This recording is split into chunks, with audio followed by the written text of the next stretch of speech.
we must interrupt your daily radio exercises to quickly inform you that these days, shit gets translated. Now, that statement might seem a bit obvious, but it cannot be overstated enough in today's video game climate.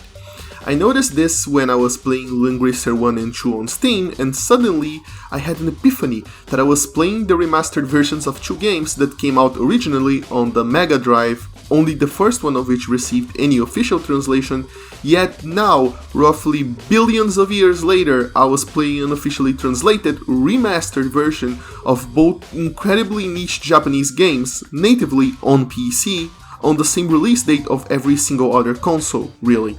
And damn if it didn't hit me hard. A few outliers aside, we do have it easy these days with any Japanese game that isn't a visual novel, don't we? And even a lot of visual novels. They all are getting translated officially and sold in some form or another. And today, the question isn't anymore if a game is getting translated, it usually is when a game is getting translated. But you see, it wasn't always like that. Plenty of old classics have been left behind, language locked, if not just straight up region locked, to the land of the rising sun. While all you can do is hope for fan translations or for a remaster to come out, to see if some brave official translators can finally bring those classics to Western shores. With that in mind, I'd like to stop talking about modern games like I usually do in this channel for a little while, and instead bring your attention to a franchise that never got a real chance on the West. One that I've known for quite a while, but only recently found the opportunity to try out, and which I ended up deeply enjoying, and I hope you might end up enjoying it too. And that franchise is called Boku no Natsuyasumi.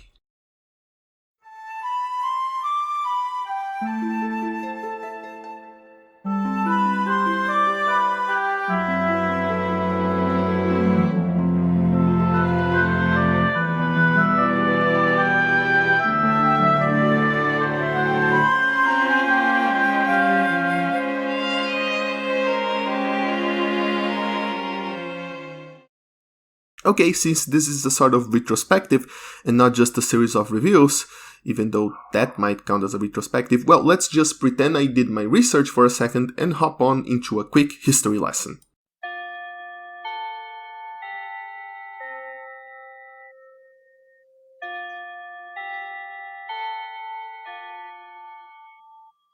Ayabekazu was a guy working in a company, like most guys tend to be, until one fateful day during work he was tired as hell and decided to close his eyes for a quick rest, during which he reminisced about his summer vacations during elementary school. He opened his eyes and asked his friend who was nearby if he would ever buy a summer vacation game, and like a normal person, his friend didn't question the sudden hypothesis thrown at him and simply said, "Yeah, sure." And from that day onwards, Ayabe's destiny was set in stone. He would end up leaving his current company at the end of 1997 and funding a video game company by the name of Millennium Kitchen, where he teamed up with composer Akiko Ukai and the comfiest artist ever, Mineko Ueda, to become the trio of developers I can barely find a photo online.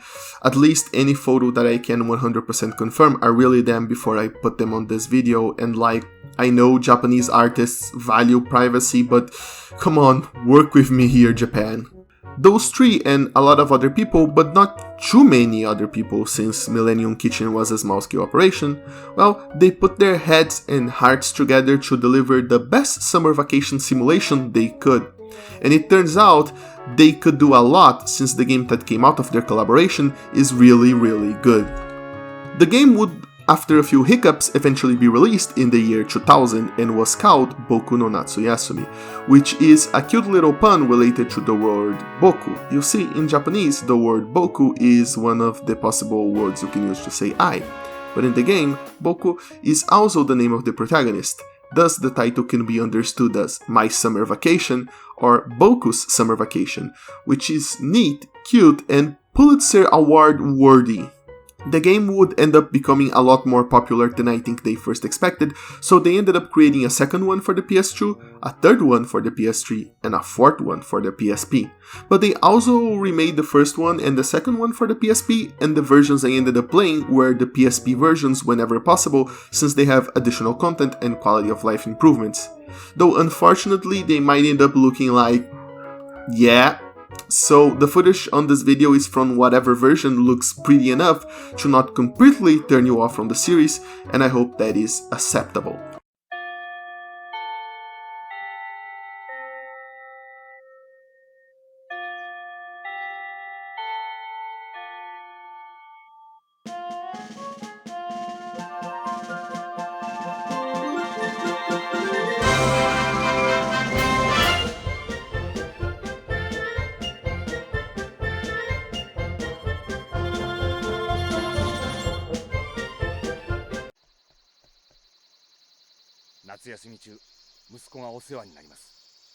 Okay, so let's start from the very beginning and ask ourselves a simple question. What is Boku no Natsuyasumi?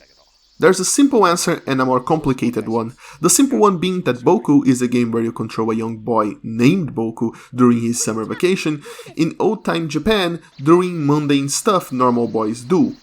The more complicated one reminds us that this is a video game, and thus it exists within an universe of context related mainly to the gameplay, and asks us an even bigger, more philosophical question in order for us to realize the true placement of this game in relation to the others. That question being, but what does it play like though? And the answer is that it doesn't play quite like anything else.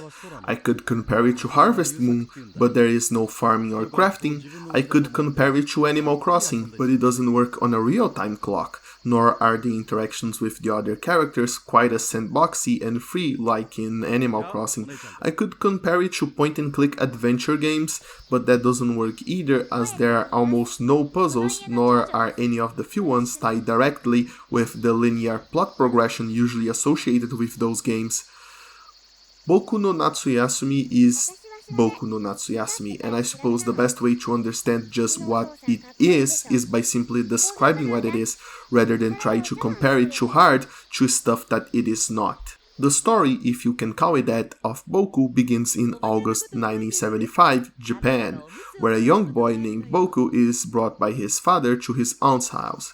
Because, you see, Boku's mother is 9 months pregnant and expecting to give birth to Boku's new little brother at any time, and his father wishes to dedicate all of his possible time to taking care of her during this critical period, so he drops Boku off on his sister's house deep in the rural parts of Japan, so she can help him by taking care of Boku during the little boy's summer vacation. From that point onwards, the player is allowed to do anything he wants.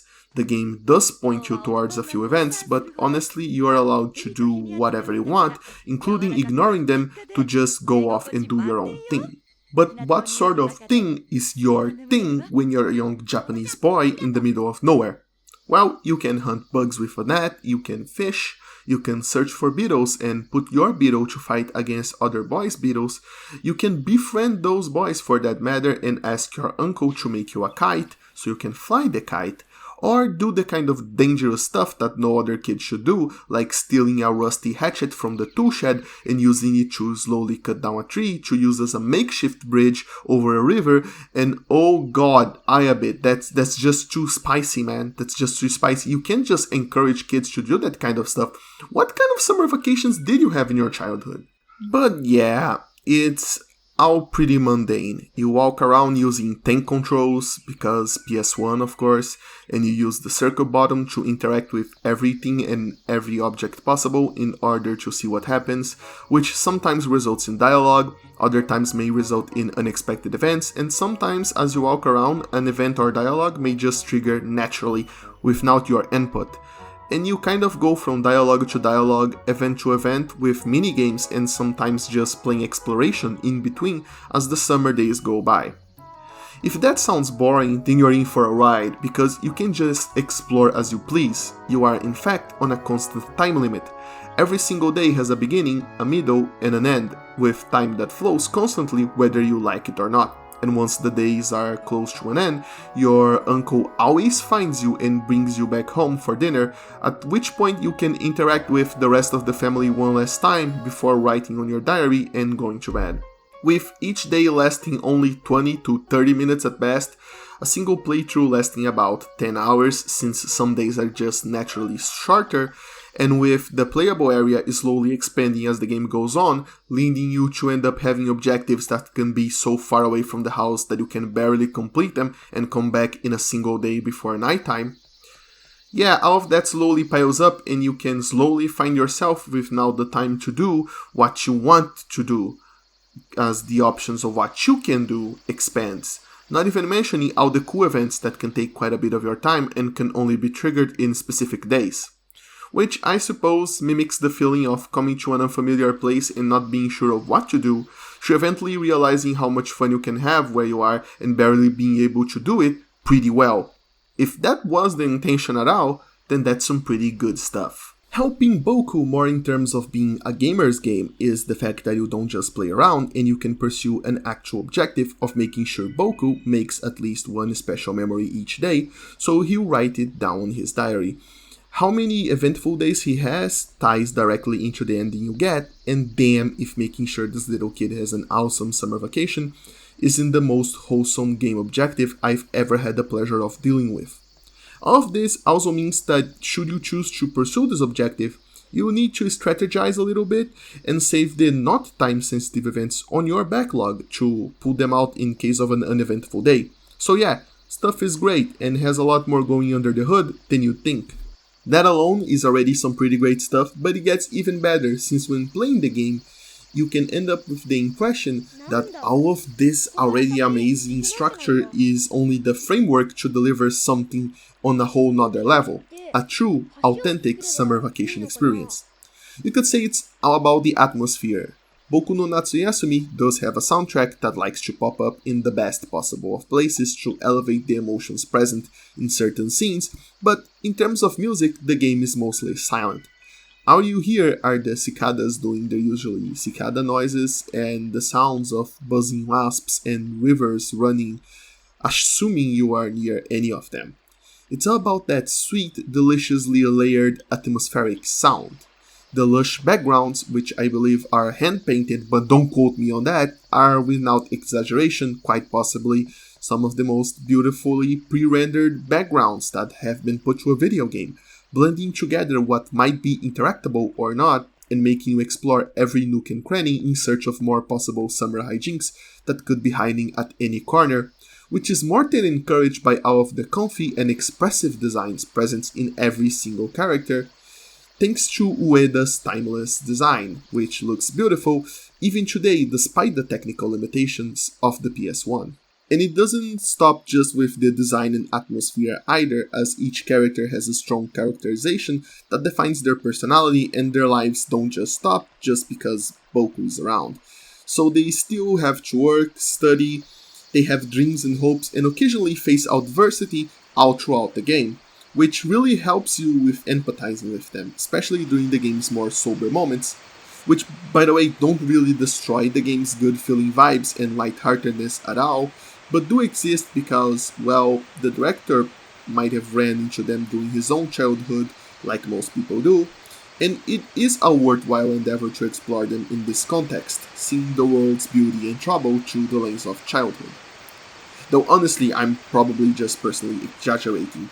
They're not that bad, they're just kind of egregious among all of the other events, but not really all that bad at all. And it's a damn good thing that they're all such likable characters, since you spend a lot of time talking to them and getting into all kinds of hijinks, some of which are bound to be your favorite. One of the things that don't really count out that much as a hijink, but I thought was really cute, was that after every time you have a dinner, you can talk to the aunt and she'll recite what you just ate, which felt weird at first, since why mention that fact after the dinner? But then I find out that if you return home at evening but before nighttime, you can talk to her and she'll ask you what you think she's going to make for dinner. And if you guess correctly, she congratulates you. If you guess incorrectly, she says it's too bad you missed, better luck next time. And there is no further reward to this interaction as far as I know, but it was just so charming. I kept running back home as soon as evening hit every single day in the hopes of guessing correctly what we were having for dinner, dreading the chance that I would run into my uncle, who would just unceremoniously teleport me to the dinner table without giving me a chance to guess. These events really colored, let us say, the way I play the game, and if there is a better proof that even within the confines of such a small sandbox you can still have plenty of wiggle room to make this game into an incredibly personal experience, then, well, I have no clue what that would be. There are of course plenty of other events that I really enjoyed, but for the sake of spoilers I won't go too much into them in the hopes that you will eventually be able to find a copy and brave through this incredibly well-made game and come up with your own way to make this game into your very own personal summer vacation. And just to say I didn't complain about anything, I do have one problem with this game, and that is the incredible irony of fate that in a game with little to no music, the worst aspect of it, by far, is the volume level of the music, which completely drowns out everything else, including, unfortunately, the dialogue, which was what really helped me understand a lot of what was happening, since I caught a lot more words and meaning through the voiceovers than the text. And you know, for a game with sound design so incredibly good, it's really weird that they would screw up the sound design of all things. Also, I know some people, with Japanese knowledge or not, would like to experience this completely blind, and I completely agree with this sentiment, that this is a very special little game and that playing it blind fits the themes of the games completely, but I do have to say there is no shame in looking up game facts for a very basic English walkthrough that exists, because some stuff is not obvious at all even if you speak Japanese, particularly one puzzle where you need to do the same thing in 5 different days to seemingly no effect, and if you don't solve some of those, you might end up missing on roughly 2/3 of the entire game's content, so yeah, please do look it up if you feel like it. But, moving on.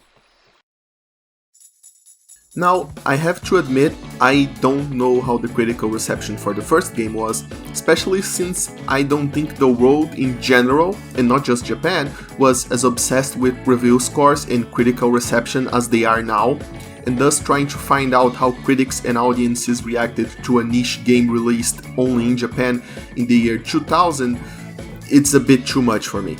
And thus, I don't know if the game was bought mostly by kids trying to have some fun, simulating vacations of your past, or if it sold more to adults that wanted to nostalgia trip hard about the good old days.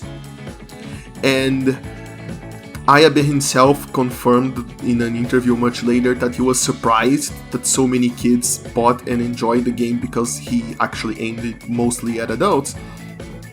But in the end, what matters is, it sold well. It sold well and it was a success. Enough of a success, in fact, that just 2 years later, in the distant shores of 2002, they released the sequel called Boku no Natsuyasumi 2 for the PS2.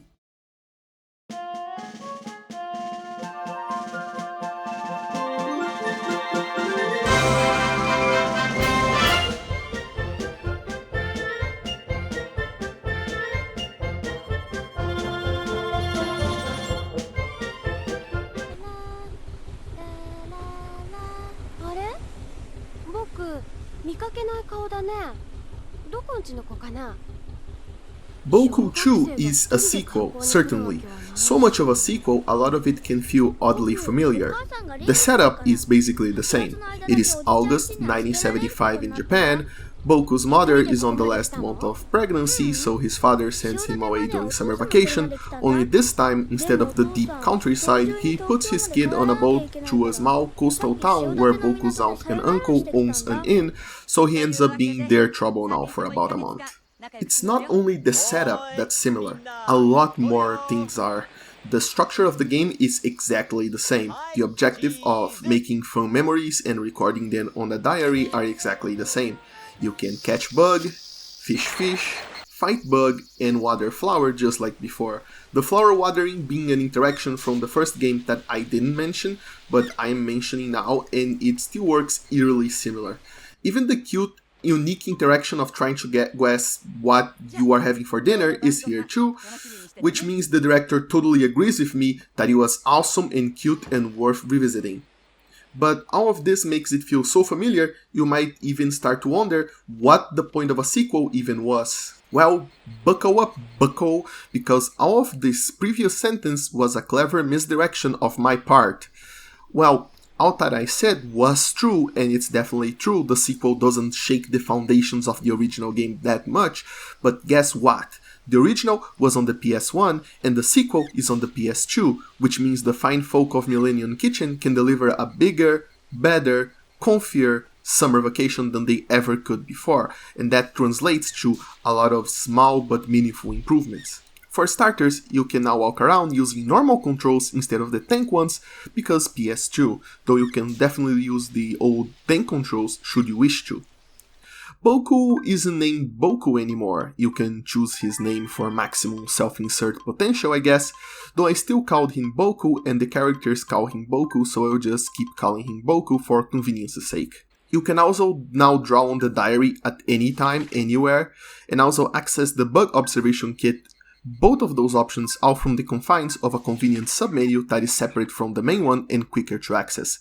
The diary also addresses a bigger problem from the original game, at least what was a big problem for me personally, where Boku could only write one diary entry per day, and he sort of picked one randomly from the events that happened during the day.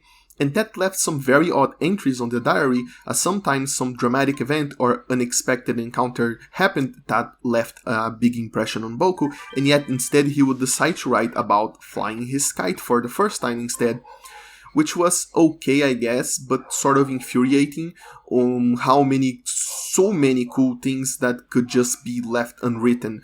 Well, this time around, Boku can write multiple entries a day, immediately after they happen if you so wish, though he tends to forget if you wait too much and see too many other stuff, so you better get to that quickly. And beyond that, you can even choose between 3 different options of how to best describe the events that he saw, so the diary feels even more personal and makes sure that none of your favorite events will get left behind this time around. Plus, instead of watering just one batch of flowers, you can now water 3 if you want to. And beyond just guessing what's for dinner, you can give your aunt a massage when she gets tired, and she'll give you some pocket change for that. So, the game is bigger and better in all of the right ways. Also, I might have just mentioned casually that money is a thing, and yeah, money is a thing you can use to buy snacks now. Very cool. Also very cool is the new friendly little girl that informs you of when and where important events might happen under the guise of a divination game, taking off the element of chance of you just not knowing where to go to trigger what. And she also plays on the seesaw with Boku, which already makes her 100% alright by my books. Graphics-wise, stuff obviously look nicer, also because PS2, with the background graduating from possibly some of the best to objectively some of the best pre-rendered backgrounds to ever be put in a video game. They just look absolutely breathtaking and filled with all sorts of cool details. The 3D models also look much better, both in terms of modeling and textures, but are still sporting the same simplistic but striking and expressive designs that make you want to be everybody's friend, because they just look that friendly, even if they're not necessarily that friendly in terms of personality. In terms of new activities, there is a whole new interactive playground to play around, which is great, plus you can collect bottle caps, ride around on a bike, and even go for a swim, which I will go into greater detail later. But that stuff that I mentioned earlier, when I was talking about the first game, about all of this really good stuff being a framework that can be used to deliver even better stuff, like some true summer vacation experience, yeah, that didn't age well in those 10 minutes or so since I said it, since given how surprisingly fun the gameplay itself can end up feeling and just how many improvements were made upon it, you can guess it's much more than just a framework, but it still works great together with the other aspects to deliver what only these games can, a true Japanese-style summer vacation. And looking from that perspective, Boku no Natsuyasumi 2 tries to tackle that aspect from a very different angle compared to the first game, not a better or worse angle, and given how subjective it is, it's also hard to argue if it is a bigger and better like most things in the sequel, but it is nonetheless different. To make a long story short, Boku 1 was about a summer vacation in the deep countryside in a very middle of nowhere kind of house that is too distant even from the nearest village for easy visits, surrounded by nature everywhere. While meanwhile, Boku 2 is about the coastal life, beaches, swimming, and with a place that feels kinda like an actual small segment of a small town of sorts, thus giving it entirely different summer vacation vibes. The inn you spend time on is enormous compared to any structure of the first game, and while there are definitely batches of untouched nature, most of which are unlocked later in the game, most of the time you always see some sort of man-made structure or building in the background, most of which can be explored. This gives the game a very urban vibe, only not really because you're still in a small town in the middle of nowhere, but it is definitely more, let's call it suburban than the first game.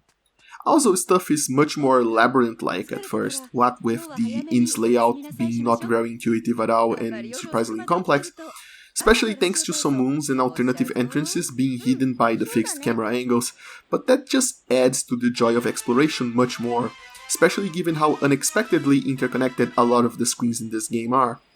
In the first one, there were mostly two giant loops that ended up back at the house, with which exactly one place where they connected with each other, and all of the other areas that unlock later on being extensions of these path loops, one of which had a few forks, but mostly isolated, feeling kinda like long linear strings of screens at times. This time around though, the inn alone has 4 different exits. Places can be reached by going around dirt paths or cutting through the insides of buildings instead, and a few makeshift bridge making sequences later, even one of the inn's exits can easily turn into a shortcut into the deep forests. In summation, places are really interconnected right now, like some Resident Evil tier interconnecting, which can be confusing at first, especially when you have to stop and think about what would be the shortest path to each place you want to go, so you can make the best of your day. But hey, if you didn't notice yet, turning the mundane into the confusing by throwing you into new locations with little explanation and slowly opening up a world of possibilities for you to explore by letting you be fueled by childlike curiosity is kind of a running theme of these games. Or you can just let some characters guide you on a tour during your first few days, but honestly, who has the patience for that? Not only the tours are incomplete, but also I kind of explored the entire region by the time the day to trigger them comes, so yeah, but anyway, moving on. So yeah, I think it's time to talk about how complicating matters even further are the new modes of transportation that you can use to explore the world around you. Namely, the bicycle and swimming. The bicycle is simple enough, you use it to get to places fast and that's it, but if I just left it at that, I would be doing it a tremendous injustice, as the feel of the bike is just amazing and kind of complex for a PS2 game that doesn't even focus on bikes really. The bike you see has full simulated momentum.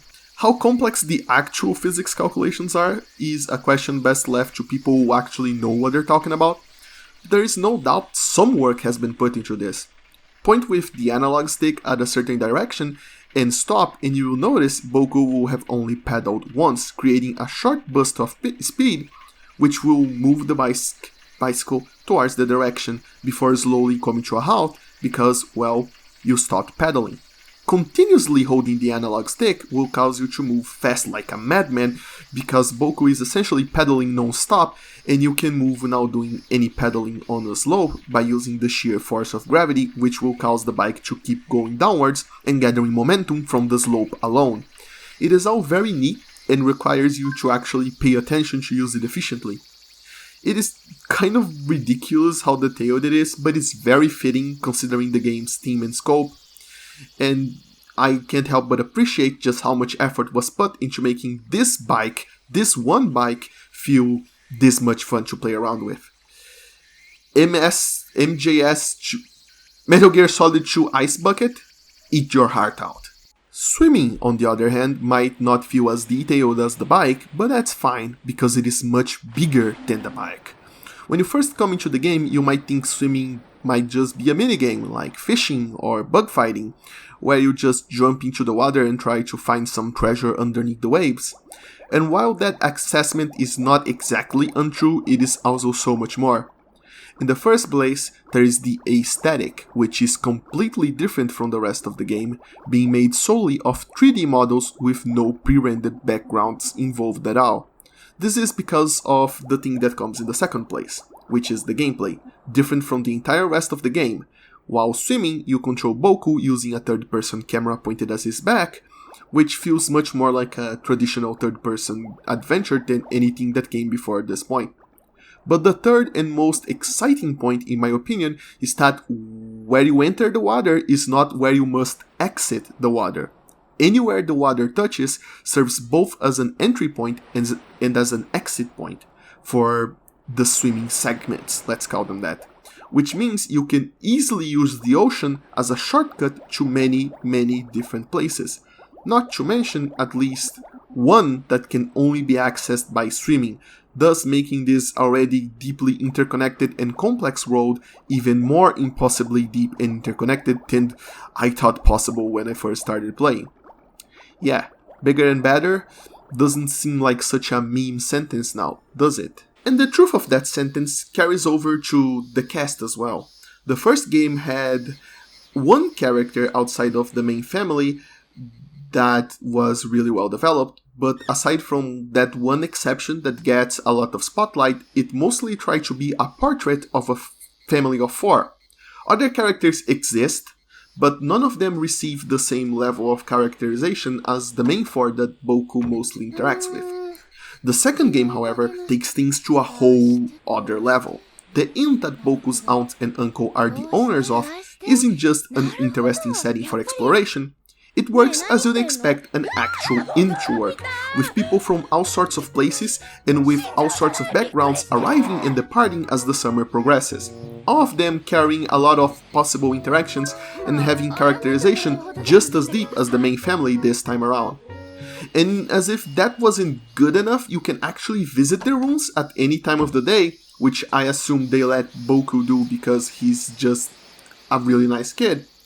And upon visiting them, you can glance all sorts of details about their jobs, personalities, and hobbies.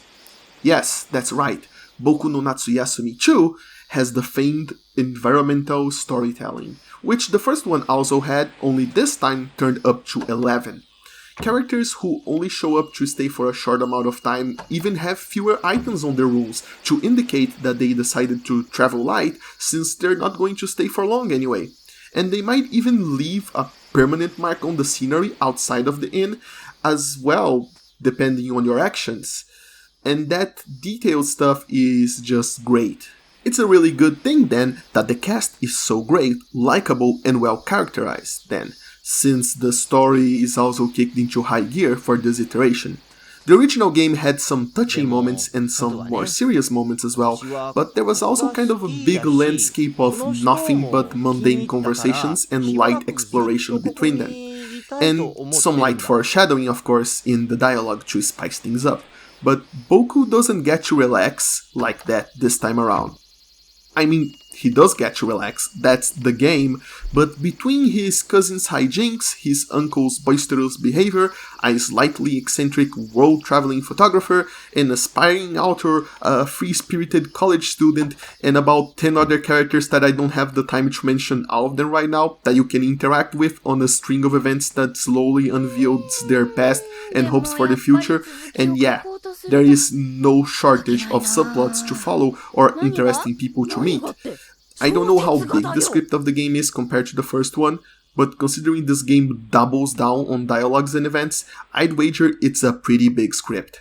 And of course, the use of the word subplot implies the presence of a main plot, which does technically exist, but only in so much as a plot in a game about doing random stuff during summer can exist, which is to say it exists quite a lot surprisingly.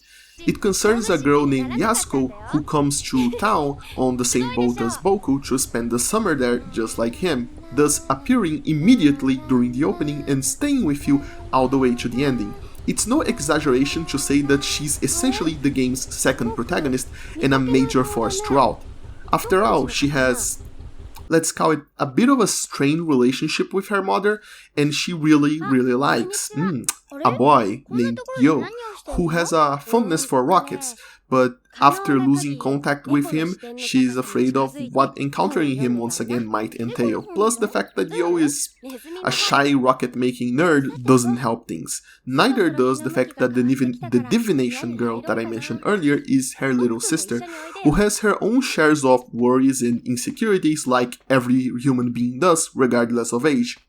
And what you get in the end is a character involved in a lot of the major dramatic moments of the game, which happen more often and with more intensity here than in the first game, meaning that, assuming you can trigger the events necessary to make the story move along, you actually can get quite a bit of story this time around. Not that she's the only one with any dramatic moments, everybody has either one big happy or sad moment in store waiting for them, except for, notably enough, Boku.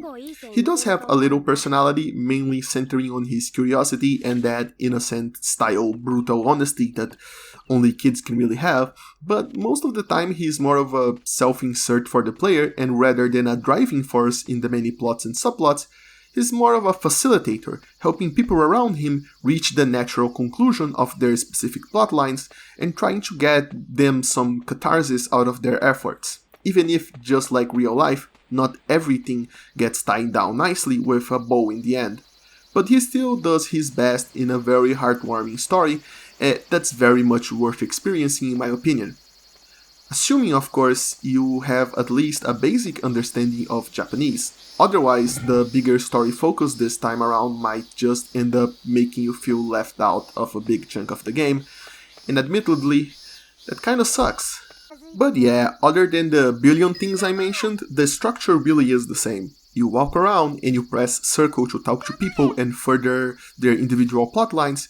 You explore the places around you as the game slowly opens up more avenues for even more exploration, and you play minigames like fishing and bug fighting while trying to fill your summer with happy memories, this time aided by the fact that they shoved in so many events and characters that it's almost impossible to not have an eventful day. This is, after all, what makes Boku no Natsuyasumi, and with these two games, the series already developed a pretty strong sense of identity and what it wants to be, and what it is good at, and that apparently the sound mixing problems are a crucial part of it since they still exist in this game. Damn son, just turn down the music volume a little bit please, I can't hear the characters properly. Still, if you had to stop for a little bit and compare the first two games head to head before we move on, it's hard not to see how much the second one improved on the first one's formula. The first one will always be special to me since it was, well, the first one I played, but if you got cursed by the game devils and they said you could only play one Boku game in your life, then yeah, I'd have to recommend you pick two. It is the favorite game in the series of all of the 5 or so English-speaking fans who has played them all after all, and I can definitely understand why. And that was it for what I had to say about Boku 2. Going back to our main plotline, with 2 games on their very first franchise being very well received, very major successes that are undeniably very well crafted, I'm sure Millennium Kitchen was very proud of what they brought into the world, and thus, the next step in their plan was really obvious, wasn't it? Of course, I'm talking about